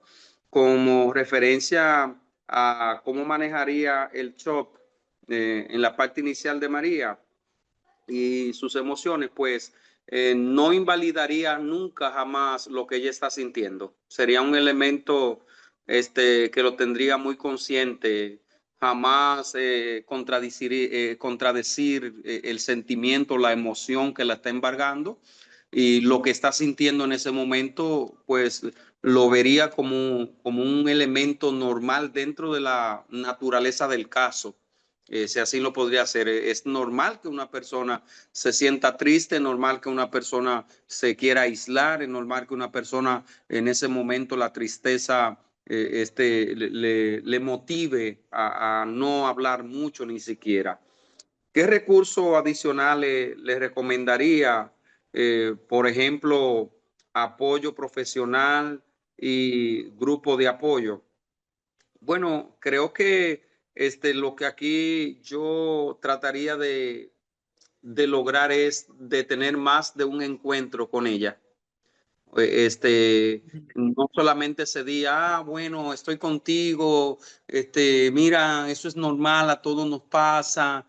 No, trataría de ver si en otro momento ella también puede recibirme, si en otro momento, en otro espacio está dispuesta a dialogar, ya sea en un espacio más cómodo, debajo de un árbol, en una heladería, si bien lo quiera, tomar un café, algo sobre lo cual la persona sea receptivo, yendo a ese escenario donde esa persona se pueda sentir cómoda. Si María muestra signo de desesperación o pensamiento suicida, eh, ¿qué acciones debería aplicar para garantizar su seguridad? Bueno, creo que como ella tiene confianza con sus familiares, porque cuando leemos en el caso, dice que ella solo dialoga con ellos y tiene esa cercanía, pues invitaría a la familia a tenerla monitoreada, no dejarla sola, no descuidarla, a estar brindándole apoyo constante. Y de mi parte, pues si la persona no es muy cercana a mí y yo podría estar dándole ayuda virtual, un mensajito, dándole seguimiento cada cierta hora para ver cómo van las cosas, cómo está, estaría muy al pendiente. Pero sí me auxiliaría de los familiares que están cerca y que sé que van a estar ahí con ella todos esos días. Si es su esposo, si es una tía o una hermana, utilizaría ese recurso para ampararla. Creo que es un tema muy interesante, profe, y que se da muy a menudo. A cada momento la vida nos sorprende muchas veces y se nos va un familiar, se nos va un ser querido. Muchas veces no lo estamos esperando en un accidente, un infarto. A veces es muy diferente cuando tú tienes un familiar enfermo y que estás ahí con gravedad, a cuando de repente tú estás en el trabajo y te llamaron que ocurrió una situación así. Entonces, es un tema que da mucho con nuestro diario vivir y que toca a la parte humana y al ser humano en sí, como ese ente que está en contacto con el mundo y que no está exento a vivir estas cosas, no está exento a pasar por estos malos momentos. Es cuanto de mi parte, profe. Listo. Muchas gracias, compañero Henry. También muy concisa, pero muy puntual. Algo importante que decía usted, profe, y es los factores que inciden como tal en la manera como una persona aborda esa crisis. Y tiene que ver con la situación, ¿sí? Tanto económica como psicológica, como ambiental, y la situación de la dificultad.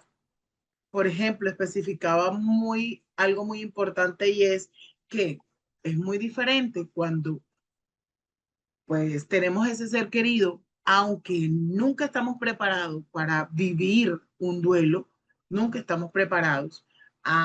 Así ese ser querido esté enfermo, así sepamos que los médicos nos han dado sus últimas esperanzas, pues siempre tenemos 1% de esperanza que esto no se dé como tal el fallecimiento, ¿verdad? Es totalmente diferente cuando ya hay un asesinato, un accidente, ¿sí? O un problema de salud, un infarto que sea repentino. Al igual como las otras situaciones, pues también se viven momentos de duelo, también se viven momentos de desesperación, y en todas ellas hay que realizar el seguimiento o el protocolo de los primeros auxilios psicológicos, proteger, dirigir, conectar y tratar. En cada una de estas temáticas, pues hay que direccionar hacia hacia esas situaciones. Hablaba algo muy importante el profe Henry en cuanto a los recursos adicionales que les recomendaría. ¿Sí? Pues esa persona está en apoyo profesional, ¿verdad? Entonces, ¿qué podríamos hacer nosotros? Él dice que le gustaría mucho eh, continuar con el seguimiento, ¿verdad? Ya sea vamos a tomarnos un café, vamos a hablar en otro lugar diferente. Así, usted como interviniente, como tal profesional en primeros auxilios psicológicos, puede sentirse como tal satisfecho de haber hecho una buena intervención cuando ya se encuentra con esa persona, eh, luego de, pues, le puede decir que ha superado esa situación, o le puede decir que está asistiendo a intervenciones psicológicas y que le están ayudando a superar ese trauma, ¿verdad? O ese impasse. Entonces, esto, digamos que genera como tal cierto grado de tranquilidad como interviniente, y esto pues es muy importante. A ver, compañera Yani. Hola, ¿te escuchamos? Bien, buenas noches. Buenas noches. Yo escogí el caso 3, donde es el de la violencia doméstica. Violencia Eh, doméstica. Ajá, donde dice que es la joven Ana, ella está sufriendo violencia doméstica. Entonces nos dice que qué pasos seguiríamos para crear un espacio seguro para Ana, donde pueda sentirse cómoda para compartir sus experiencias y sus juicios. Entonces aquí diríamos que lo primero que debemos hacer, como nuestro compañero ya han dicho, es buscar un espacio donde no hayan interrupciones, donde podamos escuchar lo que la paciente nos va a decir, ¿verdad? Donde aquí podamos presentarnos y hacer una escucha activa, brindar ese apoyo que en este caso, que Ana necesita, porque viene con una crisis ya que está sufriendo violencia doméstica. Entonces, nos dice que lo primero es buscar, como estoy diciendo, un espacio donde no haya ninguna interrupción para así tener esa conversación a fondo donde nosotros podamos escuchar todas esas cosas que está sintiendo Ana, todo eso. Es bueno que tenga un desahogo, una confianza y que ella sienta que nosotros estamos creyendo esa situación que ella está viviendo, porque es muy importante que la persona sienta que está siendo escuchada, pero también que uno está haciendo que eso que le está sucediendo, uno no lo minimice, sino que sienta ese apoyo que anda buscando. Ese apoyo que anda buscando es muy importante. También nos O no se siente merecedora, a veces no se siente merecedora y se siente ella misma culpable. Siente que bien, lo que le está pasando es por su culpa, ¿sí? muy Porque bien. ella misma se lo buscó. Todo esto tiene que ver Sí, con sí. autoestima. Ajá. Hay una parte ahí donde dice asimismo que Ana se siente culpable Ujú. de ese abuso, de esa Así, violencia. Y ahí es donde tenemos nosotros que entrar como profesionales a hacerle ver exacto. que nadie es merecedor de una violencia. No hay tal situación que nos haga merecedores de esa violencia, porque no es posible, no es la manera. Tenemos que, ya cuando vemos personas abusivas, como en muchos casos hay personas que no saben resolver la situación, a menos que no sea teniendo esa violencia, ya sea verbal, ya sea física. Entonces ahí es donde nosotros tenemos que entrar como el eje de apoyo para que Así es. sientan que no hay tal motivo, no hay tal motivo por nada del mundo.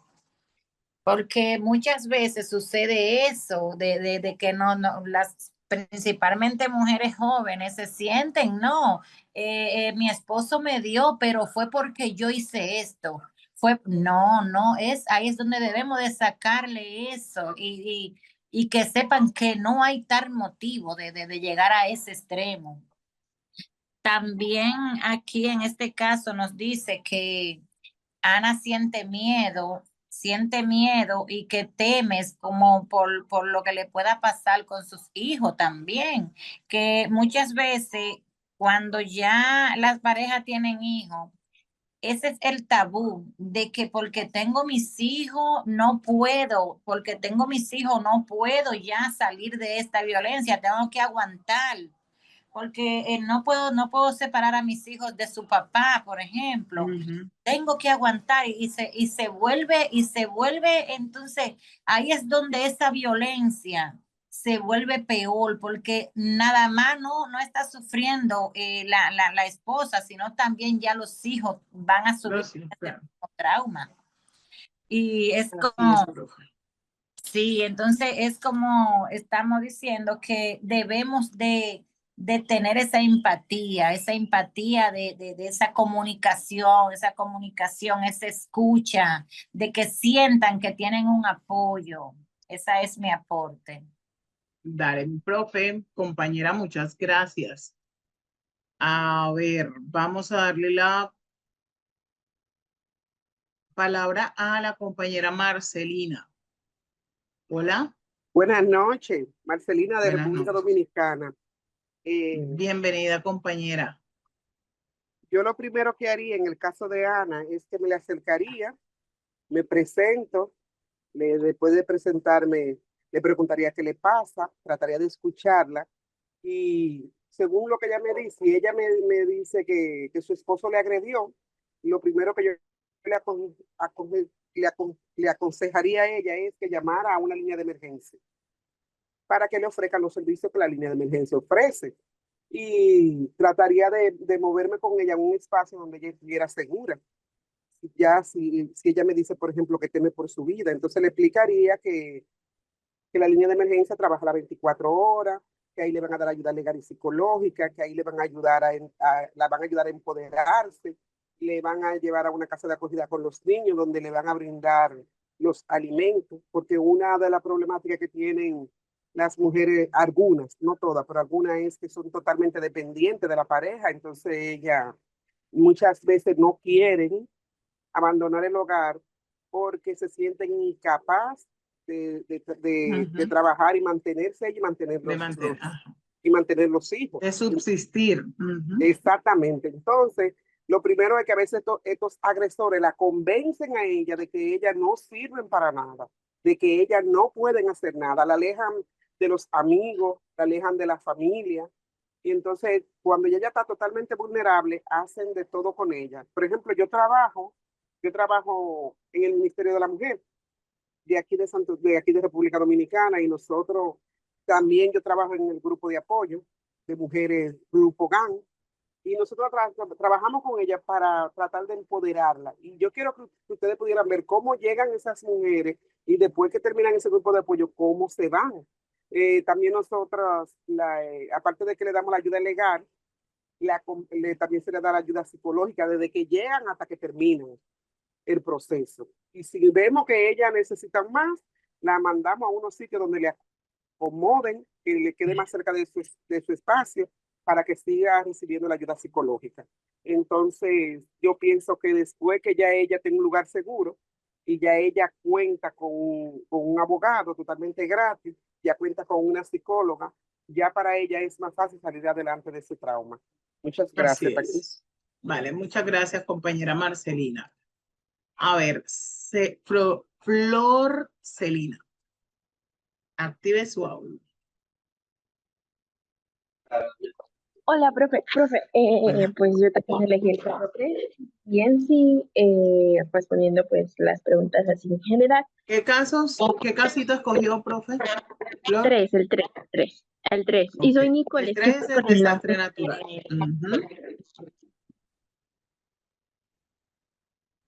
El 3, profe, no el 4. Que el 3 es el mismo caso de Ana. El caso de Ana, por eso alcé la mano. Ajá. Pues en sí, los espacios pues que intentaría crear seguros para Ana serían pues espacios que no le recuerden ese mismo trato, el mismo trato pues que habría o está obteniendo de la persona que le está agrediendo, ya sea su esposo, sus hijos, su padre, así, en diferentes ocasiones. Sería un lugar en el que ella se sienta más relajada, menos tensa, menos con la guardia alta de que me puede llegar a pasar algo en tal momento. Y para los sentimientos de culpa, prácticamente lo que yo haría es, primero que todo, hacer que entre en confianza conmigo. Porque si yo soy un profesional, el cual ella llega a acudir así, o que algún familiar preocupado por ella haga que acuda, sería que primero que todo esté el lazo de confianza, porque si ella no llega a tener confianza con uno, ella podría o evitar simplemente el tema o Ujú. terminar de a su agresor o simplemente negarlo todo. Así es. Entonces, y también, pues, estrategia, como estrategia yo usaría el constante seguimiento, ya sea escrito sobre algunos comportamientos, seguimiento también por parte de ayuda de personas que realmente ya sean amigos o familiares externos que se interesen por el bienestar de ella, seguimientos de cómo son sus comportamientos, cómo es que identificar pues quién es el agresor, Ujú. también de ahí vendría pues las acciones de pensamientos ya sean suicidas o de lastimarse.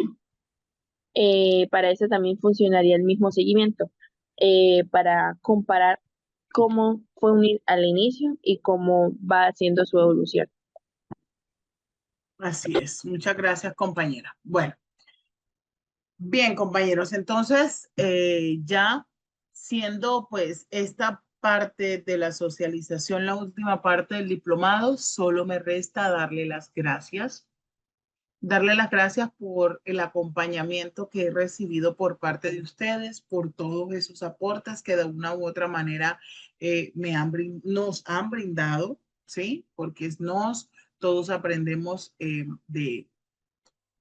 todos aprendemos de todo, de las experiencias y pues también agradecerles por los aportes que hicieron para generar como tal su certificación. Esos aportes hacen parte de este proceso también, ¿sí? Aunque se les brinda una formación gratuita, pues obviamente con sus aportes es que se logra mantener esta corporación internacional líderes. Entonces, agradecerles que hayan estado atentos eh, a cada uno de los temas, a cada uno de los días, aunque sé que son jornadas bastante extenuantes porque venimos de una jornada laboral todo el día y luego llegar, sentarnos aquí, escuchar a la profe, pero siempre he tratado de hacer la temática muy amena, muy participativa y que puedan llevarlo como tal a la praxis. ¿Sí? Todo ese conocimiento. Entonces, no olvidar el protocolo ABCD. Este protocolo ABCD quiero que lo retroalimentemos. A significa que, vamos a escribirlo ahí en el chat. A,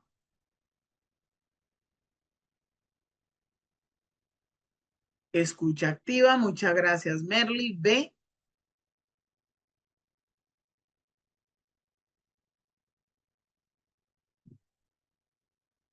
reentrenamiento de la ventilación. Ahí es donde podemos realizar la técnica de respiración, técnica de relajación, mindfulness, técnica de Jacobson. La C viene siendo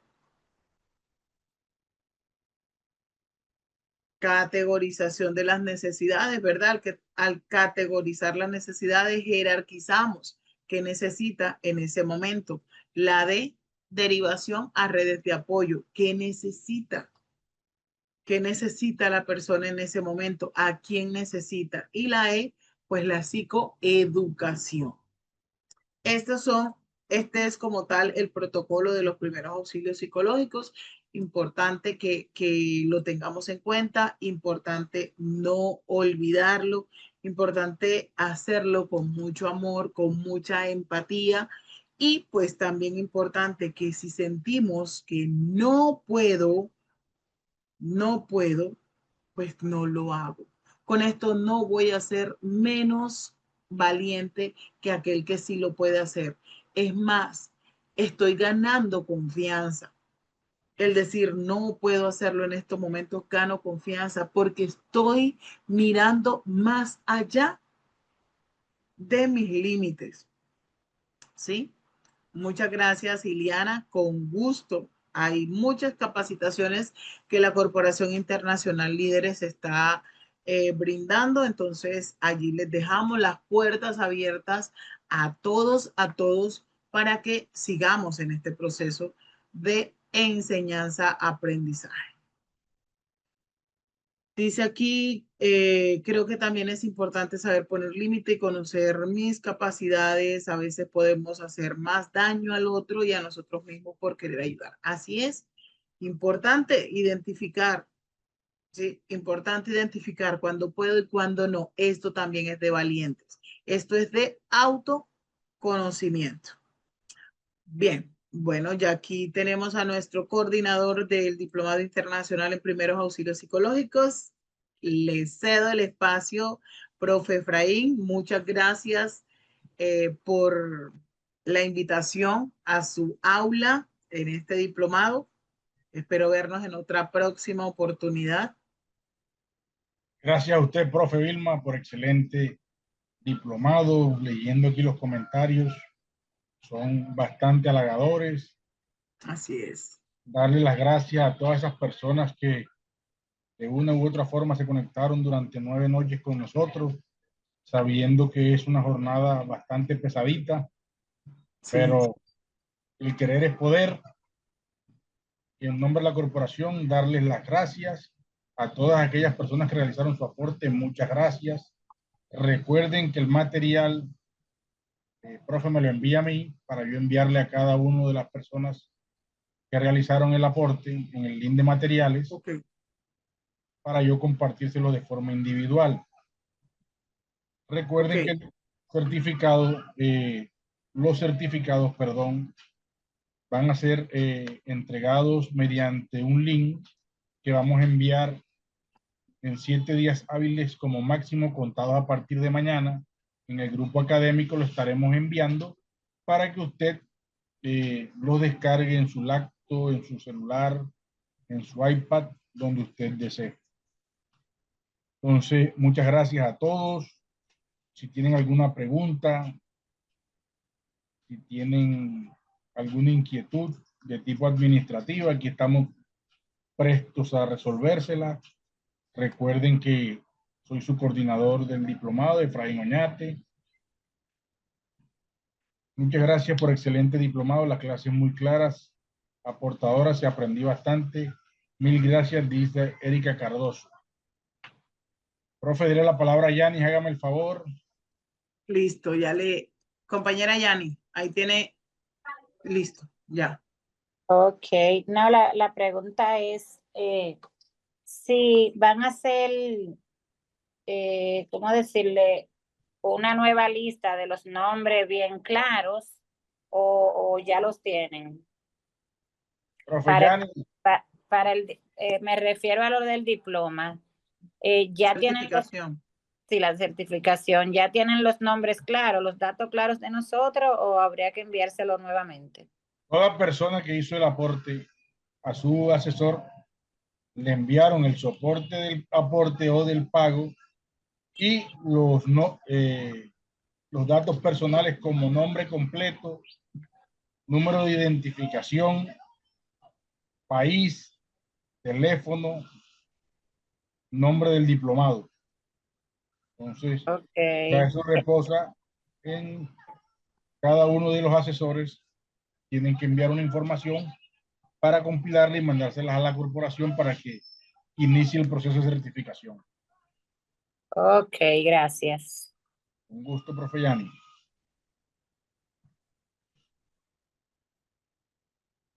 Bueno, no siendo más, nos vemos en otra oportunidad. Voy a cerrar la grabación y nos quedamos contestando preguntitas. Listo, profe. Bueno, yo sí me despido de la sala. Nos vemos en otra oportunidad, profe Efraín. Perfecto, profe Vilma. Muchas gracias. Bendiciones. Amén, amén. Que tengan una excelente noche. Amén.